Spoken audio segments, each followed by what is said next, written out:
ពាំងឫស្សីទីធ្លាបរិស្ថានវត្តស្អាតបើសិនខែដើមឆ្នាំឬខែវស្សានៅភ្លៀងនៅអីវិញដើមឈើទាំងអស់នេះបានផ្ដល់សោភ័ណភាពស្អាតណាស់មើលទៅតែឥឡូវនេះស្លឹកឈើជ្រុះអស់ហើយបាទស្លឹកឈើជ្រុះអស់ហើយមើលទៅសោភ័ណភាពមិនស្អាតទេដោយសារស្លឹកឈើជ្រុះ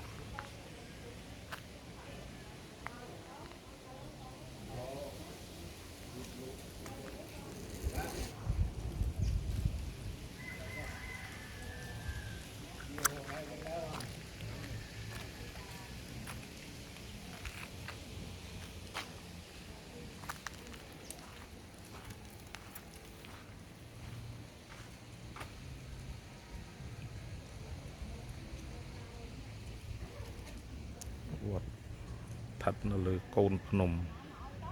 ដ៏ស្រស់ស្អាតប៉ុន្តែចាញ់ទេសភាពតិចដោយសារពេលនេះ